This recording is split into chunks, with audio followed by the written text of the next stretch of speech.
Everybody has their time. Everybody has their time. I mean, not everybody. There are people out there who there's just nobody for them. Yep. People like to say things like, there's someone for everyone. Nope. Not at all true. And stop saying it because it's mean to people who never find anybody. There are millions of people out there who we've all unanimously decided they are light speed ugly and nobody kisses them on the lips even.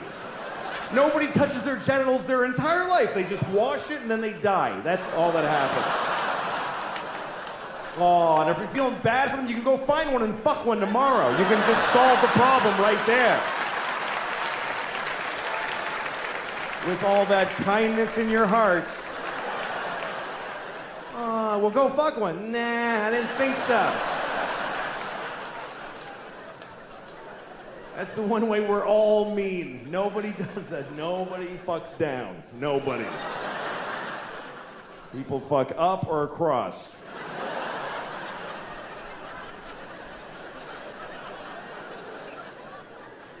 Some women fuck down because a guy talked them into that it was up. Yeah, no, you should. I'm totally up, yeah. But... It's a weird selection process that we have. Dating really it's how we evolve is dating. It's how we choose each other. And dating is a real drag for a lot of people, but I always think it's a nice thing. You know, when I see a date, I'm always happy. When I see a couple on a date, because it means people are still trying, you know? You see a couple on a date, it means there's still courage out there. That takes courage to go on a date, for both sides. Two very different kinds of courage. The male courage, traditionally speaking, is that he decided to ask. He went up to a random woman who he has no idea if she's gonna like him or not, and he walked up to her, terrifying. Everything in your body's telling you, just go the fuck home and jerk off, don't do this.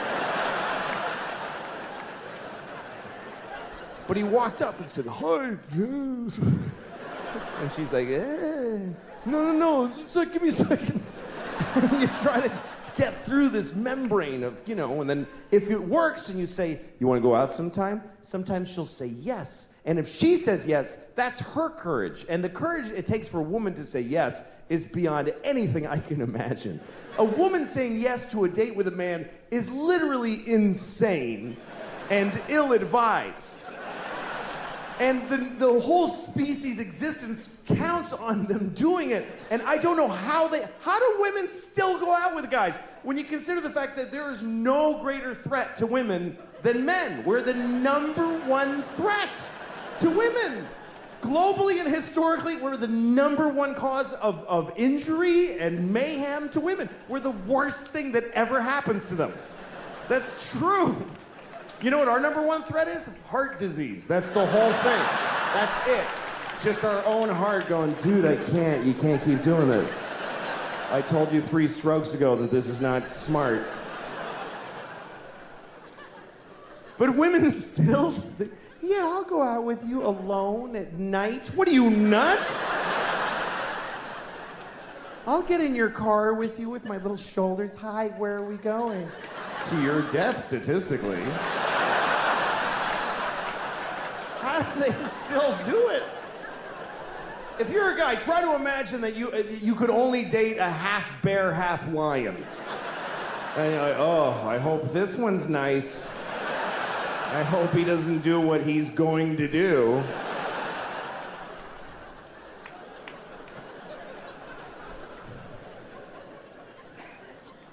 I love when I see a date. You know, you see a date, you can tell it's the first date because the way they're walking together, and she's looking up at his face, trying to figure him out, and he's just a mess. A guy in a first date he has no actual personality. He's just a mishmash of different kinds of dudes for a couple of seconds each. Just anything. No cohesive, just like a ransom note cut out of a lot of magazines. Just, yeah, yes, I think so too. Whatever, just like a blind dick in space, just thrusting in infinite directions, hoping to find pay dirt at some place.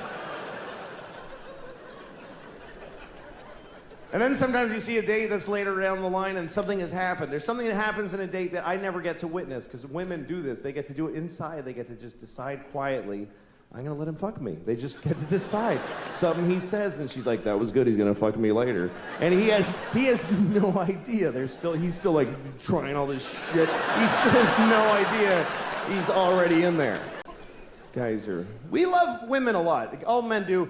And we just look at you. That's what I do. I just look at women. I just, like they're, cakes and windows. I just, I was walking in New York once, and there's these two very cute women walking behind me, and I was trying to walk slowly so I could hear what they were saying to each other, because they were cute. So I wanted to hear them, like that's gonna help me in any way to hear them. Don't you wish the guy walking in front of us would squeeze our tits for like 1 second?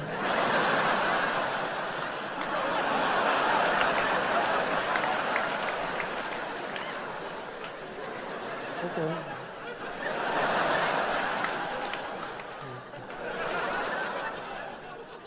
Really?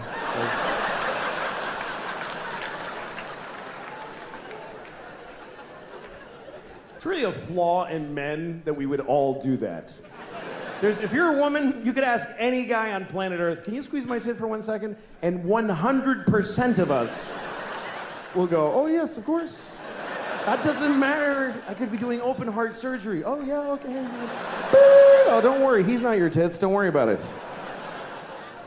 I don't know why we love tits so much. Some people say it's because we breastfeed, but so do women. Or, baby women. Not grown-up women don't usually. You don't see like a 68-year-old woman, like a stately look, like Sigourney Weaver, like sucking milk out of a young woman's tit. Thank you, Deborah. I'll see you tomorrow at 2 o'clock. It's not usually the thing, is the elderly breastfeeding from the young. Except for at the end of The Grapes of Wrath, which I don't mean to ruin that book for you, but you should have read it by now. I don't know if you read The Grapes of Wrath, but that's how it ends, with an old dying man sucking milk out of a young girl's tits, and then the book is over. And you're like, Jesus, what happened at the end there? That's crazy. There's no other book in that genre. There's no dense, historic classic that ends with a weird, porny paragraph at the very... And then Anna Karenina shat on his chest. Holy moly with that! The end. Oh my God! That is a violent shift in tone at the end of that book. I've been reading this book for 3 months.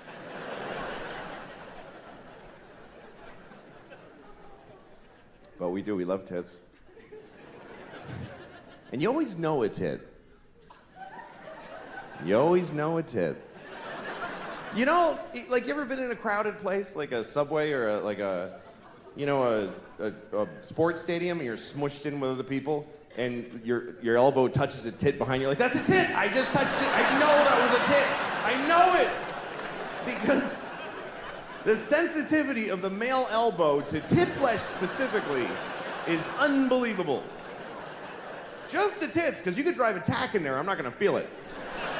But a tit, through a shirt and a sweater and a jacket, and her jacket, sweater, shirt, and bra, somehow, I said tit, I touched a tit. I touched a tit. I touched one tit. One tit. That's rare to touch one tit. It's like a 4-leaf clover.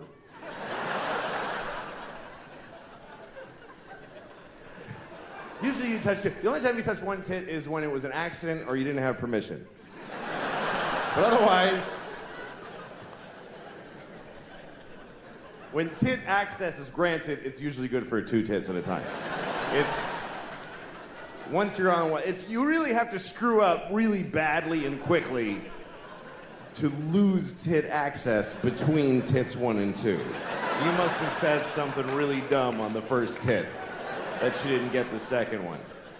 Oh, yeah, it's like her mom's dirty whore tit.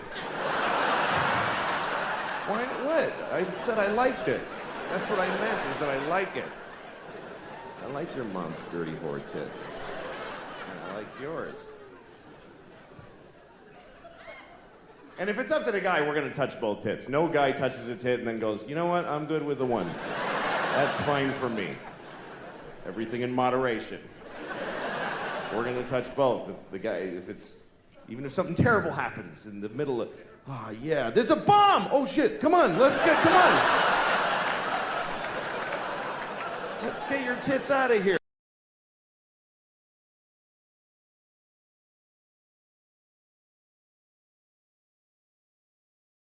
I love when I see a date. You know, you see a date, you can tell it's the first date because the way they're walking together, and she's looking up at his face, trying to figure him out, and he's just a.